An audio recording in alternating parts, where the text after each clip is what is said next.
¿Qué tal? Como siempre, un gusto saludarles en medio de la tragedia y la tensión que se está dando tras los sismos en Venezuela. Desde luego, las primeras acciones encaminadas a la búsqueda y rescate, posterior también la recepción y entrega de distintos enseres, el acopio de toda esta ayuda que ha venido desde el interior y también del exterior de Venezuela.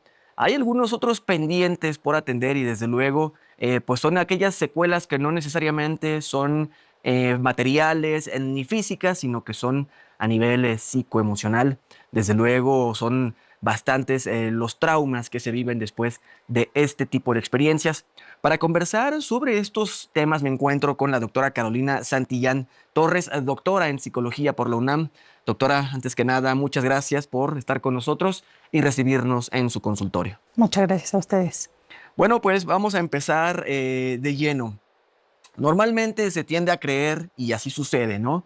Este tipo de experiencias tienden a ser traumáticas para las personas, y yo creo que vamos a hablarlo específicamente en el caso de Ciudad de México. Lo han sido traumáticas para los mexicanos, y desde luego esto también de alguna manera nos va condicionando a cómo poder actuar ante este tipo de desastres naturales. Sin embargo, ¿qué ocurre? Es decir, en países como Venezuela, donde no están tan acostumbrados a que sean tan constantes, ¿no? Los sismos, los terremotos como en México, existen condiciones previas que de alguna manera condicionan a las personas a poder ser víctimas de desarrollar, no sé, episodios de estrés, de ansiedad frente a este tipo de desastres naturales. Sí, cómo no. Pues como bien dices, el hecho de que nosotros tengamos esta cultura preventiva hace que tengamos simulacros, que las personas estemos preparadas y que de alguna manera en las narrativas familiares nos cuenten cómo han afrontado nuestras abuelitas, nosotros a nuestros hijos y a nuestras hijas, y nos sirve para tener información y estar preparados. De tal manera que no es tan sorprendente, es parte del saber que quien viene a vivir a la Ciudad de México hay un plus, ¿no? Que hay sismos.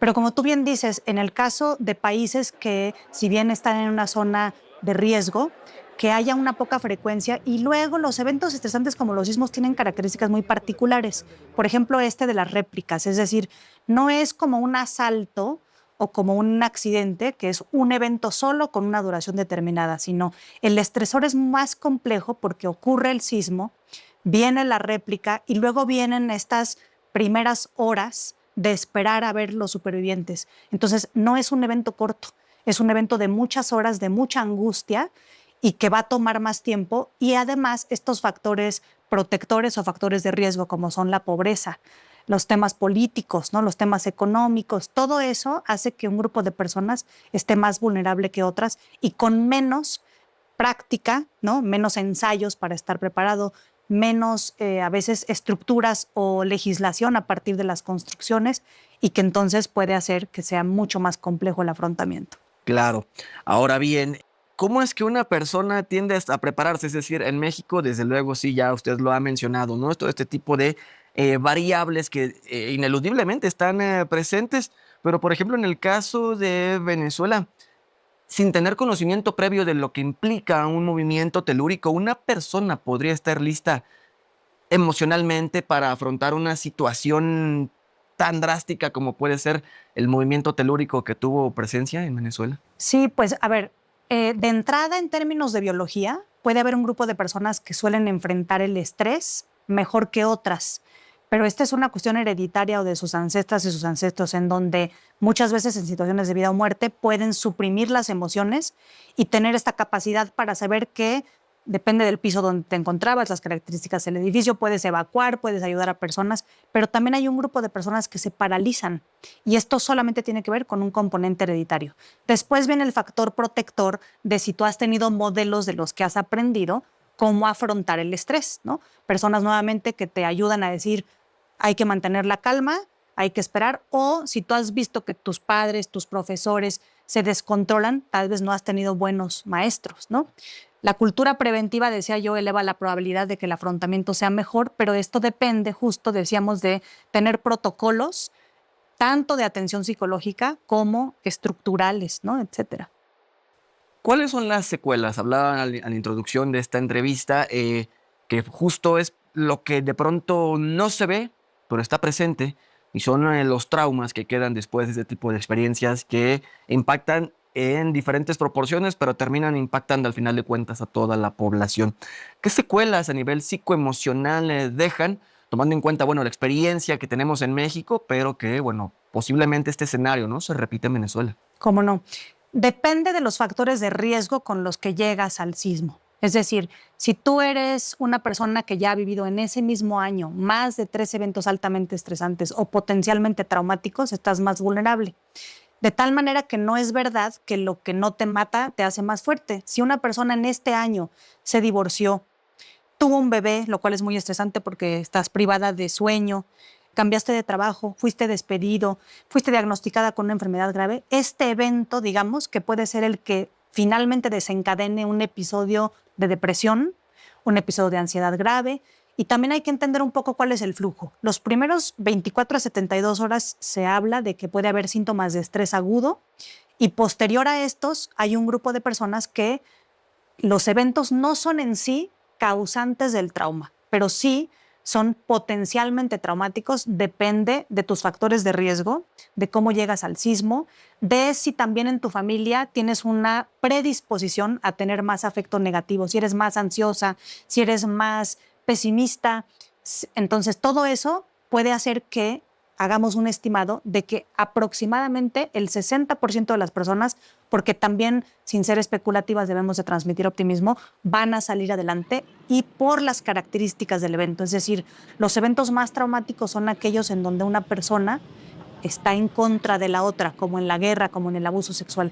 Un evento que se vive en comunidad como este, como el COVID, por ejemplo, tiene en general menos posibilidades de ser traumático porque nos acompañamos y porque compartimos la pérdida con un vecino.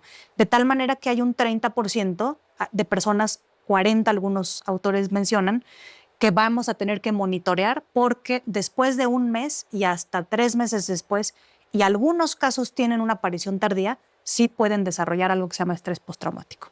¿Cómo podemos identificarlo? Porque precisamente, y bueno, usted sobre todo lo sabe como especialista, ¿verdad?, en su rama, el atender la salud mental, por lo menos en México, a pesar de que vamos avanzando, no tiende a ser una común. Yo, si me permite la analogía, un profesor alguna vez en la preparatoria, en la asignatura de psicología, nos decía: si tenemos un dolor de garganta, es tan simple como ir al médico y atendernos.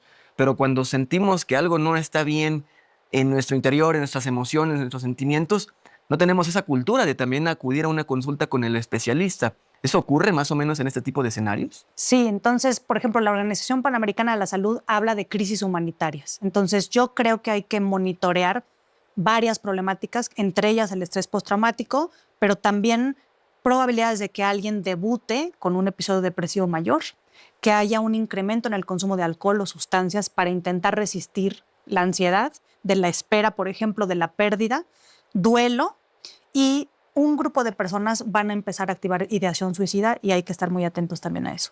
Ahora bien, usted, justo como parte de toda esta experiencia, este cúmulo de experiencias en distintas ramas que en México hemos adquirido en este tipo de circunstancias, trabajó en esta elaboración de un protocolo para la atención del trauma en estos siniestros. Yo creo que antes de profundizar un poco, sí me gustaría preguntarle, desde luego, en qué consiste, ¿verdad?, este protocolo y, bueno, cuál es ese marco, ¿no?, de actuación que tiene. Claro, y justo el protocolo surge a partir de lo que comentabas, es decir, hay una brecha muy importante de las personas que necesitan ayuda y las que van a poder identificar que eso es algo diferente. Es una cuestión de salud, pero podemos identificar cuando tenemos temperatura, cuando nos duele una muela, pero no tenemos tan claro cómo se siente la depresión o qué es eso de no poder dormir, estar pensando y pensando y pensando en el evento, estar repitiendo mentalmente lo que uno vivió, o lo que vimos en la Ciudad de México, que personas al dormir se duermen vestidas, se duermen con las llaves, con los zapatos puestos, listas para volver a evacuar, o no quieren hablar del tema. Entonces, todos estos síntomas de evitación, de intrusión, de afecto negativo, no los vamos a poder identificar. Y el protocolo respondió un poco en el 2017 a eso, a poder capacitar a psicólogos y psicólogas en México y que tuviéramos un protocolo de actuación, tanto primeros auxilios psicológicos para el momento del estrés agudo, como para ese 30 o 40% de personas que en un tiempo, y probablemente son aquellas personas que lo vivieron con terror, puedan desarrollar lo que se llama estrés postraumático. Este protocolo podría ahora aplicarse en este caso en Venezuela? No sé si estas variables como los porcentajes pudieran tender a variar o, por ejemplo, estén mediando algunas otras variables, ¿no? Contexto sociodemográfico que puedan pues ser distintas entre las poblaciones de México y de Venezuela. No sé cómo funcione. Claro, pues el protocolo está construido para empezar entendiendo que en general la expresión del estrés y del trauma suele ser similar. Entonces, el protocolo lo que pretende es que las personas sepan que a nivel internacional, tanto la Organización Mundial de la Salud en México, el Instituto Nacional de Psiquiatría, la Asociación de Psiquiatría Americana, establecen cuáles son las guías o las buenas prácticas para atender el estrés agudo y el trauma. Como bien dices, es importante considerar que la expresión en un niño es diferente, es internalizada, puede que haya, por ejemplo, pesadillas, puede que pierda el control de los esfínteres, puede ser que ahora tenga ansiedad por separación, es decir, que un niño no quiere estar solito. Entonces sí hay que reconocer que por grupo de edad hay diferentes expresiones y luego estos factores adicionales que tienen que ver con el género, las mujeres se expresan muy diferente que los hombres suelen consumir más, y las muy propias a la cultura. En México, por ejemplo, la enfermedad del susto se trataba desde en Oaxaca hace más de 200 años y había toda una serie de rituales a través del temazcal, a través de la alimentación, que curaban la enfermedad del susto. Y eso nos lleva entonces a políticas públicas, pero al mismo tiempo colectivamente, después de estas primeras fases en las que mencionábamos, desde luego la búsqueda de los familiares, preferentemente con vida, en este caso también si es un deceso, pues los restos para darles según las creencias, bueno, la sepultura o disponer de ellos de la manera en la que la familia lo disponga. Posteriormente, bueno, también empezar a, más que preocuparse, pues ocuparse en lo que sigue, ¿no? Si se perdió patrimonio y todo, no debe dejarse de lado esta parte que también es fundamental, es decir, no sé, acercarse a clínicas públicas, privadas o bien, no sé si también usted conozca al respecto, debe haber iniciativas encaminadas a prestar este apoyo a la población y que incluso tal vez en estos momentos ya estén de alguna manera operando o buscando operar en territorio venezolano, ¿no? Para prestar ese servicio. Así es, entonces es muy importante que en este momento profesionales de la salud, es decir, médicos y médicas, hay una figura que utiliza la OMS y que nosotros en la UNAM recuperamos en el 2017, que todas y todos podemos ser guardianes del estrés postraumático.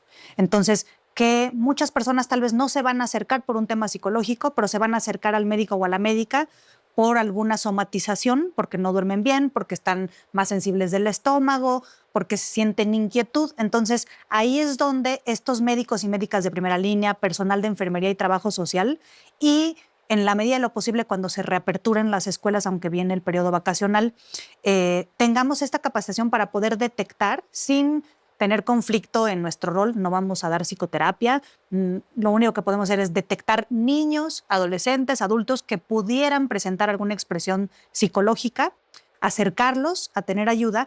Y afortunadamente, como decía yo, estos eventos activan la solidaridad de las personas. Es el caso de la disciplina de la psicología.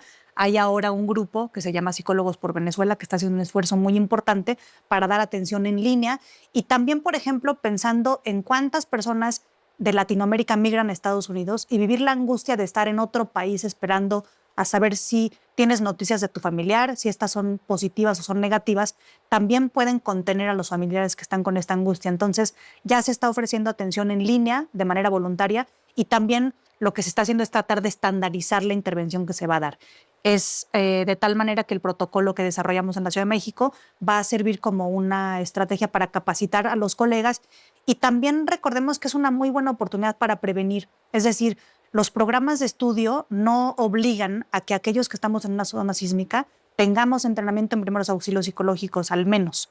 Entonces, aunque eso se olvida, estas oportunidades son útiles para eso, para recordarnos que podemos volver a estar cualquier país en una condición como esta, especialmente en el marco del cambio climático. Esto va a seguir ocurriendo y que entonces todos y todas tendríamos que aprovechar esta oportunidad para primero ayudar a la atención que es urgente, pero también acordarnos que podríamos estar en una condición parecida pronto y tener una capacitación nos ayuda a poder ayudar a que más personas puedan, como tú bien decías, se dice que hay una trayectoria de hasta un año de reconstrucción, no solamente del país, de las casas, habitación, sino de la recuperación en términos de atención psicológica.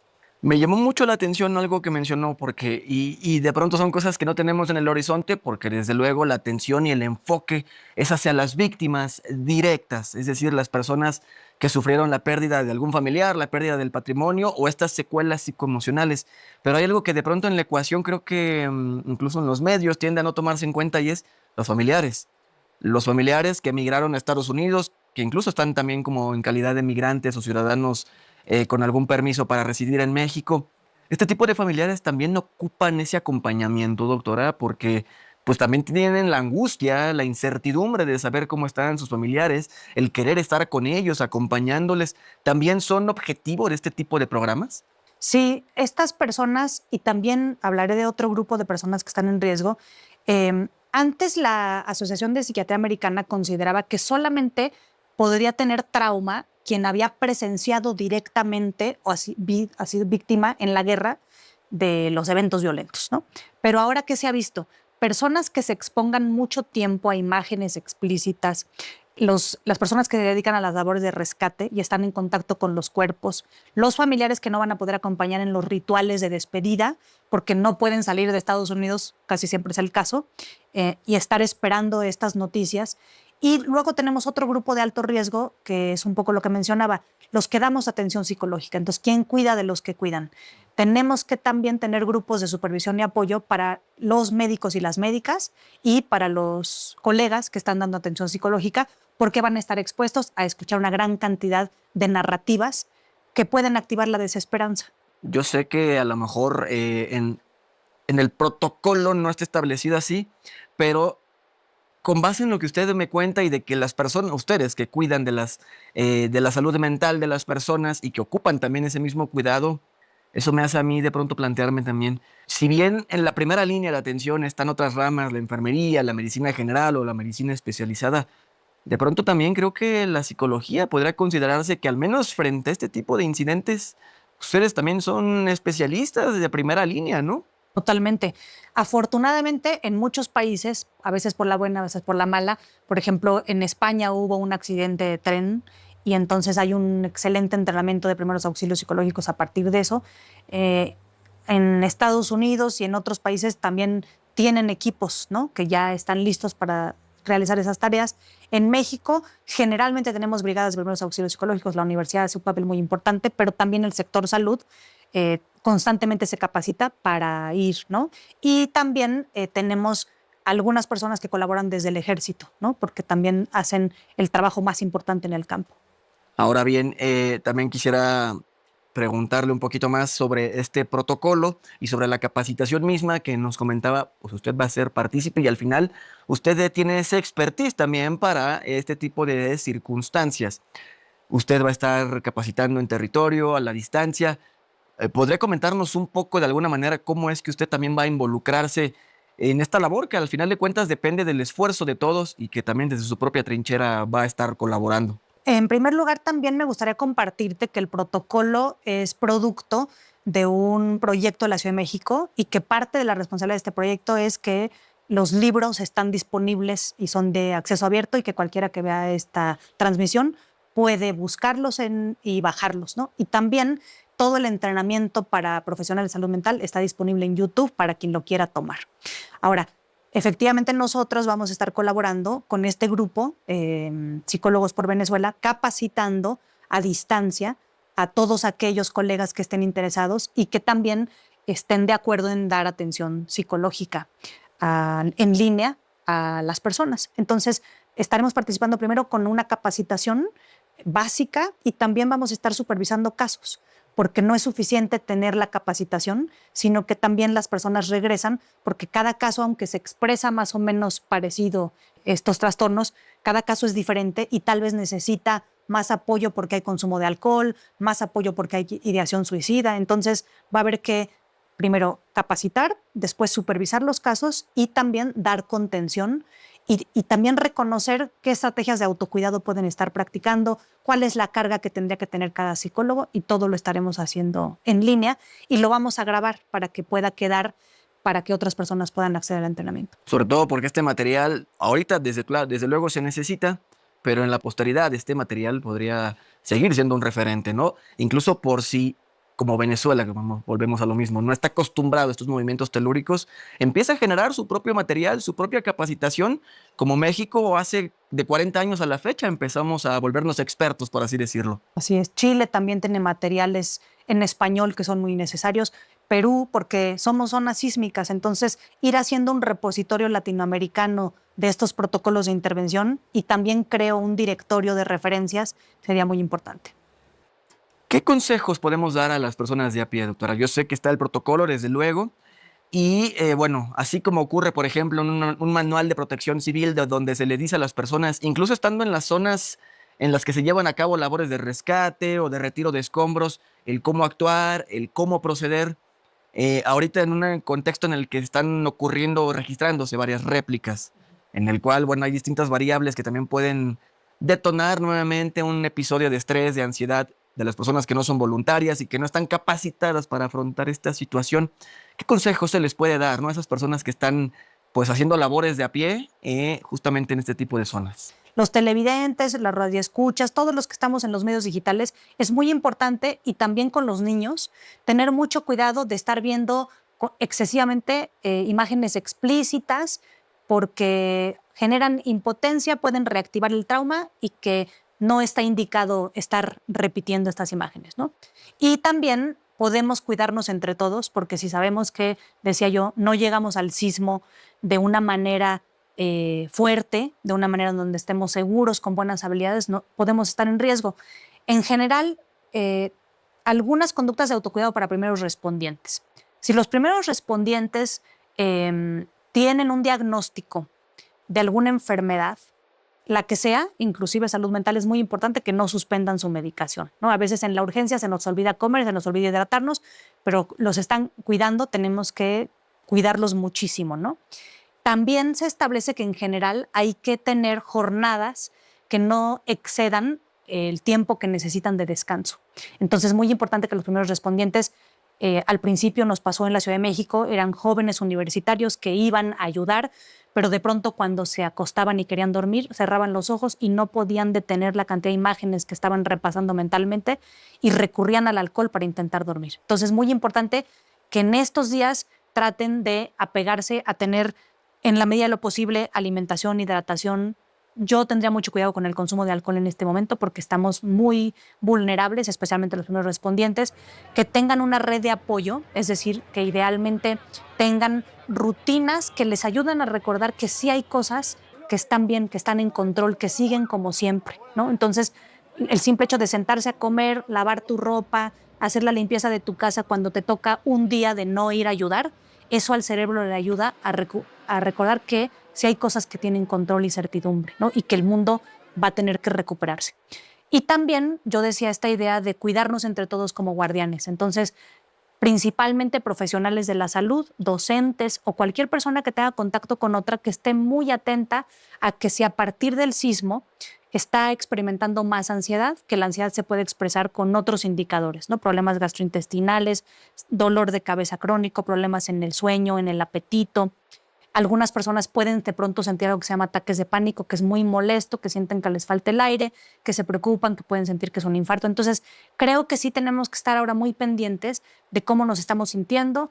Y también, decía yo, algo muy importante es, algunas personas van a perder familiares, su lugar de trabajo, su casa, su patrimonio, y que esto, si además lo atravesamos con personas que tienen altos niveles de endeudamiento, que llegaron al sismo después de un divorcio, después de una ruptura de pareja, podrían activar la ideación suicida y tenemos que estar muy atentos porque hubo un huracán después del temblor del 2017 que se llevó la isla de Puerto Rico y hubo una oleada de muertes por suicidio. Entonces tenemos que estar muy atentos de personas que puedan empezar a decirnos cosas como ya no quiero estar aquí, yo me quiero ir con mis familiares, preferiría dormirme y no despertar, porque puede ser una señal temprana que nos ayude a canalizar a alguien para recibir atención inmediata. Finalmente, para concluir la entrevista, ¿le gustaría compartirnos algo más que nos haya faltado abordar en toda esta conversación? Nada más quisiera comentar, si me lo permites, cómo tenemos que hablarle a los niños y a las niñas. Es decir, por supuesto que estas experiencias pueden ser potencialmente traumáticas, pero también tenemos que cuidar el nivel de revelación de información. Entonces, como decía, los niños pueden expresar el trauma a través del juego, pueden empezar a repetir en el juego y es importante darles la información, pero a su nivel. No hay que darles demasiados detalles y también cuando hay que explicar o dar noticias, malas noticias de muerte, hay que hacerlo con mucho cuidado y preferentemente acercarse a un especialista porque de pronto los niños pues pueden o no se les dice nada o se les dicen cosas que les confunden o que no son propias a su edad. Entonces, mucho cuidado para transmitir malas noticias con protocolos adecuados para eso. Doctora, pues muchas gracias una vez más por recibirnos en su consultorio, pero sobre todo por sumarse a esta contribución en momentos tan difíciles que están pasando en Venezuela. Muchas gracias. Y a ustedes, muchas gracias por habernos acompañado. Recuerden que nos estaremos viendo en una futura emisión. Hasta la próxima.